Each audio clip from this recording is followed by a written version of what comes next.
ನಮಸ್ಕಾರ. ಕನ್ನಡವನಿಗೆ ಸ್ವಾಗತ. ನಾನು ಭಾಗ್ಯನಾರಾಯಣ ಬಗ್ಗೋರ್ಪು. ಪೊಲಿಟಿಕಲ್ ಪಾರ್ಟಿಗಳ ನಡುವೆ ಕಿತ್ತಾಟ ಶುರುವಾದರೆ, ರಾಜಕಾರಣಿಗಳ ನಡುವೆ ಕಿತ್ತಾಟ ಶುರುವಾದರೆ ಜನರಿಗೆ ಒಂದಷ್ಟು ಮಾಹಿತಿ ಹೊರಗೆ ಬರುತ್ತೆ. ಯಾರು ಏನು ನೀಚತನ ಮಾಡಿದ್ದಾರೆ ಅಥವಾ ಯಾರು ಸಾಚಾಗಳು, ಯಾರು ಎಷ್ಟು ಸಾಚ ಅಲ್ಲ ಅನ್ನೋದು ಹೊರಗೆ ಬೀಳುತ್ತೆ. ಅದು ಈಗ ದೆಹಲಿ ಚುನಾವಣೆ ಹಿನ್ನೆಲೆಯಲ್ಲಿ ದೊಡ್ಡ ಮಟ್ಟದಲ್ಲಿ ನಡೀತಾ ಇದೆ. ಅದು ಕೂಡ ಕಾಂಗ್ರೆಸ್ಸಿಂದ ಸ್ವಲ್ಪ ಬಚಾವಾಗಿದೆ. ಯಾಕಂದರೆ ಕಾಂಗ್ರೆಸ್ ಅಧಿಕಾರದಿಂದ ಸಾಕಷ್ಟು ಅಂತರದಲ್ಲಿ ದೂರ ಇರೋದರಿಂದ ಅವರಿಗೆ ಈ ಬಾರಿ ದೆಹಲಿಯಲ್ಲಿ ದೊಡ್ಡ ಮಟ್ಟದಲ್ಲಿ ಈ ರೀತಿಯಾದಂತಹ ಅವಮಾನಗಳಿಗೆ ಅಥವಾ ಅವರ ಭ್ರಷ್ಟಾಚಾರಗಳು ಹೊರಗೆ ಬರೋದಕ್ಕೆ ಅವಕಾಶಗಳು ಕಡಿಮೆ ಇದೆ. ಅವರೇನು ಕಡಿಮೆ ಮಾಡಿದ್ದಾರೆ ಅಂತಲ್ಲ, ಕಾಂಗ್ರೆಸ್ನವರು ಭ್ರಷ್ಟಾಚಾರ ಕಡಿಮೆ ಮಾಡಿದ್ದಾರೆ ಅಂತ ಯಾರಾದರೂ ಅಂದ್ಕೊಂಡಿದ್ರೆ ಅದರಷ್ಟು ಮೂರ್ಖತನ ಬೇರೆ ಒಂದಿಲ್ಲ. ಆದರೆ ಈಗ ಸದ್ಯಕ್ಕೆ ಆಮ್ ಆದ್ಮಿ ಪಕ್ಷ ಮತ್ತು BJP ನಡುವೆ ದೊಡ್ಡ ಮಟ್ಟದಲ್ಲಿ ವಾರ್ ನಡೀತಾ ಇದೆ. ನೀನು ಭ್ರಷ್ಟ, ನೀನೇನು ಮಾಡಿದ್ಯ ಅಂತ ನಾನು ಹೇಳ್ತೀನಿ. ಇದರಲ್ಲಿ ಜನರಿಗೆ ಉಪಯೋಗ ಏನು ಅಂದರೆ, ಇಬ್ಬರೂ ಏನು ಮಾಡಿದ್ದಾರೆ ಅನ್ನೋದು ಈಗ ಗೊತ್ತಾಗ್ತಾ ಇದೆ. ನಾನು ಹೇಳ್ದಂಗೆ ಕಾಂಗ್ರೆಸ್ಸು ತಪ್ಪಿಸ್ಕೊಂಡಿದೆ. ಬಿಕಾಸ್ ಕಳೆದ 12-13 ವರ್ಷದಿಂದ ದೆಹಲಿ ಇಲ್ಲಿ ಅಧಿಕಾರದಿಂದ ದೂರ ಇದೆ. ಇಡೀ ದೇಶದಲ್ಲಿ 10-11 ವರ್ಷದಿಂದ ಅಧಿಕಾರದಿಂದ ದೂರ ಇದೆ. ಸಾಕಷ್ಟು ರಾಜ್ಯಗಳಲ್ಲಿ ಸುಮಾರು ವರ್ಷದಿಂದ ಕಾಂಗ್ರೆಸ್ ದೂರ ಇರೋದ್ರಿಂದ ಅದರ ಭ್ರಷ್ಟಾಚಾರಗಳು ಸದ್ಯಕ್ಕೆ ಇದ್ದರೂ ಸಹ ಅದರ ಬಗ್ಗೆ ದೊಡ್ಡ ಮಟ್ಟದಲ್ಲಿ ಚರ್ಚೆ ಆಗ್ತಿಲ್ಲ. ಅದು ದೆಹಲಿ ಚುನಾವಣೆಯಲ್ಲಂತೂ ಚರ್ಚೆನೇ ಆಗ್ತಿಲ್ಲ.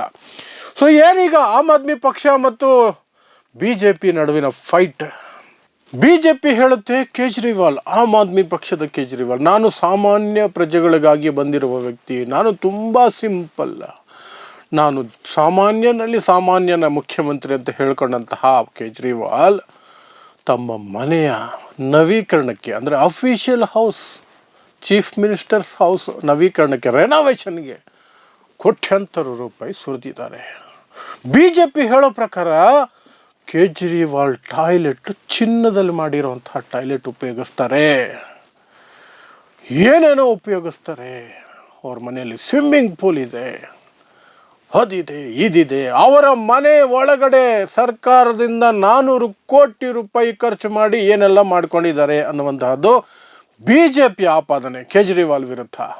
ಅದಕ್ಕೆ ಪ್ರತಿಯಾಗಿ ಆಮ್ ಆದ್ಮಿ ಪಕ್ಷ BJP ನರೇಂದ್ರ ಮೋದಿ ಅವರ ಮೇಲೆ ಅಟ್ಯಾಕ್. ನರೇಂದ್ರ ಮೋದಿ ಅವರು ವಾಸ ಮಾಡ್ತಿರುವಂತಹ ಮನೆಯಲ್ಲಿ ರಿನೋವೇಷನ್ ಹೆಸರಿನಲ್ಲಿ, ಅದು ಇದು ಸೌಲಭ್ಯಗಳ ಹೆಸರಿನಲ್ಲಿ ಅದು 2700 ಕೋಟಿ ರೂಪಾಯಿಗಳನ್ನು ತೆರಿಗೆ ಹಣವನ್ನು, ಸಾಮಾನ್ಯ ಜನರ ತೆರಿಗೆ ಹಣವನ್ನು ಖರ್ಚು ಮಾಡಿದ್ದಾರೆ ಮೋದಿ ಅಂತ.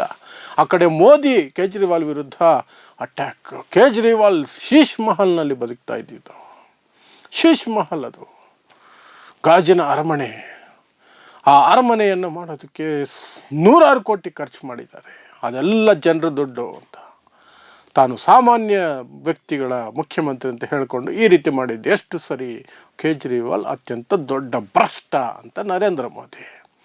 ಈ ಕಡೆ ನಾನು 35 ವರ್ಷ ಭಿಕ್ಷೆ ಬೇಡ್ಕೊಂಡು ಬದುಕ್ತಾ ಇದ್ದಂತಹ ವ್ಯಕ್ತಿ, ನಾನು ಜನಸಾಮಾನ್ಯರ ವ್ಯಕ್ತಿ, ಟೀ ಮಾರ್ತಾ ಇದ್ದೆ ಅಂತೆಲ್ಲ ಸುಳ್ಳು ಹೇಳಿವಂಥ ಮೋದಿಯವರು 8,000 ಚಿಲ್ಲರೆ ಕೋಟಿ ವಿಮಾನದಲ್ಲಿ ಓಡಾಡ್ತಾರೆ, ದಿನ ಬೆಳಗಾದರೆ ಏನೆಲ್ಲ ಹಾಕ್ತಾರೆ ಅಂತ ಅವರೊಂದು ಪಟ್ಟಿ, ಆಮ್ ಆದ್ಮಿ ಪಕ್ಷದವರು ಪಟ್ಟಿ ಕೊಟ್ಟಿದ್ದಾರೆ. ಇಷ್ಟು ಈಗ ಬಂದಿರೋ ಆಪಾದನೆಗಳು. ಅದರ ಜೊತೆಗೆ CAG ವರದಿ ಒಂದಿದೆ. ಆ ವರದಿಯಲ್ಲಿ ಕೇಜ್ರಿವಾಲ್ ಏನೆಲ್ಲ ಮಾಡಲಿಕ್ಕೆ, ರಿನೋವೇಷನ್ಗೆ ಏನೆಲ್ಲ ವಿಚಾರಕ್ಕೆ ಎಷ್ಟೆಲ್ಲ ಲಕ್ಷಾಂತರ ಕೋಟ್ಯಾಂತರ ಖರ್ಚು ಮಾಡಿದ್ದಾರೆ ಅಂತ BJP ಒಂದು ಪಟ್ಟಿಯನ್ನು ಬಿಡುಗಡೆ ಮಾಡಿದೆ.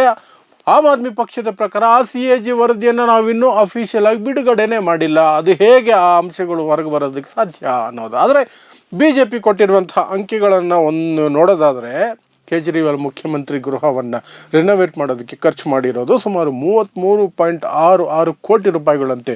ಅದು CAG ವರದಿ ಪ್ರಕಾರ ಅಂತೆ. BJP ಪ್ರಕಾರ 400 ಕೋಟಿ ಅಂತೆ. ಯಾಕಂದರೆ ಚಿನ್ನದ ಟಾಯ್ಲೆಟ್ ಇದೆ, ಅಲ್ಲಿ ಸ್ವಿಮ್ಮಿಂಗ್ ಪೂಲ್ ಇದೆ, ಏನೇನೋ ಇದೆ. ಸೊ ಕರ್ಟನ್ಸ್, ಪರದೆಗಳಿಗೆ 99 ಲಕ್ಷ ರೂಪಾಯಿ ಖರ್ಚು ಮಾಡಿದ್ದಾರೆ ಕೇಜ್ರಿವಾಲು. ಮಾರ್ಬಲ್ಸ್, ನೆಲಕ್ಕೆ ಹಾಸಿರುವಂಥ ಮಾರ್ಬಲ್ಸ್ 66.89 ಲಕ್ಷ. ಸಿಲ್ಕ್ ಕಾರ್ಪೆಟ್, ರೇಷ್ಮೆಯಿಂದ ಮಾಡಿದಂತಹ ಕಾರ್ಪೆಟ್, ನೆಲ ಹಾಸಿಗೆ 16.27 ಲಕ್ಷ ರೂಪಾಯಿ ಇತ್ತು. ಜಿಮ್ ಒಂದು ಮಾಡಿಕೊಂಡಿದ್ದಾರೆ 18 ಲಕ್ಷ ರೂಪಾಯಿಗೆ. ಸೋಫಾ 6 ಲಕ್ಷ ರೂಪಾಯಿ. ಟಿ ವಿ ಕ್ಯಾಬಿನೆಟ್ 22 ಲಕ್ಷ ರೂಪಾಯಿದು. ಹೀಗೆ ಲೆಕ್ಕ ಇದೆ. ಇದು ನಾವು ಹೇಳ್ತಾ ಇಲ್ಲ, ಇದು CAG ವರದಿಯಲ್ಲಿದೆ ಅಂತ BJP ಹೇಳ್ತಾ ಇದೆ. ಅದಕ್ಕೆ ಪ್ರತಿಯಾಗಿ ಆಮ್ ಆದ್ಮಿ ಪಕ್ಷ ಹೇಳುತ್ತೆ, ನರೇಂದ್ರ ಮೋದಿಯವರು ಟೀ ಮಾರ್ತಿದ್ದೆ, ಭಿಕ್ಷೆ ಬಿಡ್ತಿದ್ದೆ, ಏನೇನೋ ಮಾಡ್ತಿದ್ದೆ ಅಂತ ಬಿಲ್ಡಪ್ ಕೊಡ್ತಾರಲ್ಲ. ದಿನಕ್ಕೆ 3 ಸಲ 10 ಲಕ್ಷ ರೂಪಾಯಿ ಸೂಟ್ ಬದಲಾಯಿಸ್ತಾರೆ. ಅವರು ಬಳಸೋ ಪೆನ್ನು 1.3 ಲಕ್ಷ ರೂಪಾಯಿ ಪೆನ್ನು. ಅವರು ಹಾಕ್ಕೊಳ್ಳೋ ಬಟ್ಟೆ 10 ಲಕ್ಷ ರೂಪಾಯಿ ಒಂದೊಂದು. ಅವರ ಏನಿದೆ ವಾಚ್ ಏನಿದೆ ಅದು 80,000 ರೂಪಾಯಿಗಿಂತ ಕಡಿಮೆ ಅಲ್ಲ. ಆ ಥರದ್ದು ಸುಮಾರು ವಾಚ್ ಇಟ್ಕೊಂಡಿದ್ದಾರೆ. ಅವರು ಹಾಕುವಂತಹ ಸನ್ಗ್ಲಾಸಸ್ 1.4 ಲಕ್ಷ ರೂಪಾಯಿ ಕಂಡ್ರಿ ಅಂತ ಆಮ್ ಆದ್ಮಿ ಪಕ್ಷದ ಆರೋಪಗಳು. ಪ್ಲಸ್ 2,700 ಕೋಟಿ ಖರ್ಚು ಮಾಡಿದ್ದಾರೆ ಅಫಿಷಿಯಲ್ ಹೌಸ್ಗೆ, ಪ್ರಧಾನಮಂತ್ರಿಗಳ ಗೃಹಕ್ಕೆ. 8,600-700 ಕೋಟಿ ರೂಪಾಯಿ ವಿಮಾನದಲ್ಲಿ ಓಡಾಡ್ತಾರೆ. ಅಂಥ ವ್ಯಕ್ತಿ ಮೋದಿ ಅಂತ. ಈ ಇಬ್ಬರು ಗಲಾಟೆಯಲ್ಲಿ ಜನರಿಗೆ ಒಂದಷ್ಟು ಮಾಹಿತಿ ಹೊರಗೆ ಬಂತು. ಮತ್ತು ಇನ್ನೊಂದು ಸ್ಪಷ್ಟ ಆಯಿತು, ಯಾರೂ ಸಾಚ ಅಲ್ಲ, ರಾಜಕಾರಣದಲ್ಲಿ ಯಾರೂ ಸಾಚ ಅಲ್ಲ. ಹೌದು, ಕೇಜ್ರಿವಾಲ್ ಏನೆಲ್ಲ ಹೇಳಿದ್ದು ಕೇಜ್ರಿವಾಲ್ ಅಧಿಕಾರಕ್ಕೆ. ನಾನು ಸಾಮಾನ್ಯ ವ್ಯಕ್ತಿ, ಪಕ್ಷದ ಹೆಸರೇ ಆಮ್ ಆದ್ಮಿ, ಸಾಮಾನ್ಯ ಪ್ರಜೆ, ಸಾಮಾನ್ಯ ವ್ಯಕ್ತಿ. ನಾನು ಯಾವ ಒಂದು ರೂಪಾಯಿನೂ ಕೂಡ ಖರ್ಚು ಮಾಡಲ್ಲ, ಬೇರೆದಕ್ಕೆ ಅನಾವಶ್ಯಕವಾದಂತಹ ಖರ್ಚು ಮಾಡಲ್ಲ. ಎಲ್ಲವೂ ಪ್ರಜೆಗಳಿಗಾಗೆ ಮಾಡ್ತೀನಿ. ನಾನು ಬಂದಿರೋದೇ ಪ್ರಜೆಗಳ ಸೇವೆ ಮಾಡೋಕ್ಕೆ. ನಾನು ಸಿಂಪಲ್ ವ್ಯಕ್ತಿ. ಒಂದು ಚಪ್ಪಲಿ, ನಾರ್ಮಲ್ ಪ್ಯಾಂಟು, ಶರ್ಟು, ಅದ್ರ ಮೇಲೆ ಒಂದು ಸ್ವೆಟರು, ಚಳಿಗಾಲ ಬಂದಲೇ ಮಫ್ಲರ್ ಹಾಕೊಂಡು ಓಡಾಡ್ತೀನಿ ಅಷ್ಟೇ, ಬಿಟ್ಟರೆ ಏನಿಲ್ಲ ಅಂತ. ಆದರೆ ಈ ಪಟ್ಟಿ ನೋಡಿದ್ರೆ ನಮಗೆ ಆಶ್ಚರ್ಯ ಆಗುತ್ತೆ. ಇನ್ನು ನರೇಂದ್ರ ಮೋದಿಯವ್ರ ಭಾಷಣಗಳನ್ನಂತೂ ನೀವು ಕೇಳಿರ್ತೀರ. ನಾನು ಟೀ ಮಾರ್ತಿದ್ದೆ, ಭಿಕ್ಷೆ ಬಿಡ್ತಿದ್ದೆ, ಏನೆಲ್ಲ ಬಿಡ್ಬೋದೋ ಎಲ್ಲ ರೈಲು ಬಿಡ್ತಾರೆ. ಆದರೆ ಅವರು ಸಹ ಏನೆಲ್ಲ ಮಾಡ್ತಾರೆ, ಎಷ್ಟು ಶೋಕಿ ಮಾಡ್ತಾರೆ ಅನ್ನೋದು ಟಿ ವಿಯಲ್ಲೇ ಲೈವಲ್ಲೇ ಕಾಣ್ತಾ ಇರುತ್ತೆ ನಮಗೆ.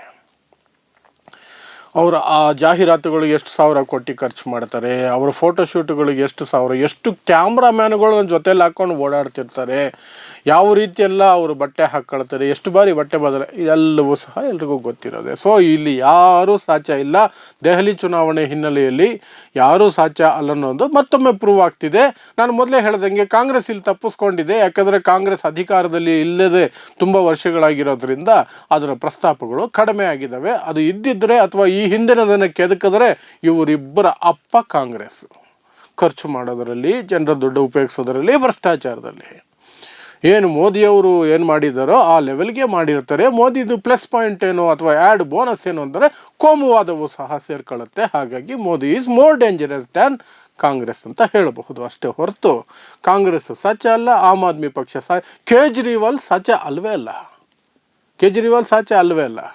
ನರೇಂದ್ರ ಮೋದಿಯವ್ರ ಬಗ್ಗೆ ಹೇಳೋದು ಬೇಕಾಗಿಲ್ಲ. ಎಲೆಕ್ಟೋರಲ್ ಬಾಂಡು ಒಂದೇ ಸಾಕು ನಿಮಗೆ. PM ಕೇರ್ಸ್ ಫಂಡ್ ಅನ್ನುವಂಥದ್ದು ಒಂದೇ ಸಾಕು ನಿಮಗೆ. ರಫೇಲ್ ಡೀಲ್ ಅನ್ನುವುದು ಒಂದೇ ಸಾಕು ನಿಮಗೆ. ಅದಾನಿಗೆ ಜೊತೆಯಲ್ಲಿ ಮಾಡಿರುವಂತಹ ಅಗ್ರಿಮೆಂಟ್ಗಳು ಅಷ್ಟೇ ಸಾಕು ನಿಮಗೆ. ಮೋದಿ ಈ ಲೆವೆಲ್ ಎಲ್ಲಿದೆ, ಏನಿದೆ ಅನ್ನುವಂಥದ್ದು ಎಲ್ಲ ಸ್ಪಷ್ಟವಾಗಿ ಅರ್ಥ ಆಗುತ್ತೆ. ಸೊ ದೆಹಲಿ ಚುನಾವಣೆಯಲ್ಲಿ ಈ ಎರಡು ಕಿತ್ತಾಟಗಳ ನಡುವೆ ಈಗ 5ನೇ ತಾರೀಕು, ಫೆಬ್ರವರಿ 5ನೇ ತಾರೀಕು ಚುನಾವಣೆ ಇದೆ. 8ನೇ ತಾರೀಕು ಫಲಿತಾಂಶಗಳು ಬರ್ತವೆ. ಅವತ್ತು ಜನ ಡಿಸೈಡ್ ಮಾಡ್ತಾರೆ ಯಾವ ಭ್ರಷ್ಟರು ಇವರಿಗೆ ಬೇಕು. ಹಳೆಯ ಭ್ರಷ್ಟ ಕಾಂಗ್ರೆಸ್ಗಂತೂ ಓಟ್ ಹಾಕೋ ಸಾಧ್ಯತೆಗಳು ದೆಹಲಿಯಲ್ಲಿ ಕಾಣ್ತಾ ಇಲ್ಲ. ಲೇಟೆಸ್ಟ್ ಭ್ರಷ್ಟ ಅಥವಾ ಭ್ರಷ್ಟಾಚಾರ ಪಕ್ಷ ಆಮ್ ಆದ್ಮಿ ಪಕ್ಷಕ್ಕೆ ಹಾಕ್ತಾರ, ಅಥವಾ ಮಿಡಲ್ ಲೇಟೆಸ್ಟ್ ಪಕ್ಷ ಆಗಿರುವಂತಹ BJP ಕೋಮುವಾದಿ ಪ್ಲಸ್ ಭ್ರಷ್ಟಾಚಾರಿಗಳನ್ನು ಅವರು ವಾಪಸ್ ತರುವಂತಹ ಇದು ನಡೆಯುತ್ತಾ? ಅದಂತೂ ಸದ್ಯಕ್ಕೂ ಕಾಣ್ತಾ ಇಲ್ಲ. ಸೊ ಮತ್ತೆ ಆಮ್ ಆದ್ಮಿ ಪಕ್ಷನ ಗೆಲ್ಲಬಹುದು ಅಂತ ಎಲ್ಲರೂ ಹೇಳ್ತಿದ್ದಾರೆ. ಅದರ ನಡುವೆ ನಮಗೆ ಇಷ್ಟೆಲ್ಲ ಮಾಹಿತಿಗಳು ಹೊರಗೆ ಬರ್ತಾ ಇದೆ. ನೋಡ್ತಾ ಇರಿ ಸಮಾಜಕ್ಕಾಗಿ ಕನ್ನಡ 1 ನ್ಯೂಸ್. ನಮಸ್ಕಾರ.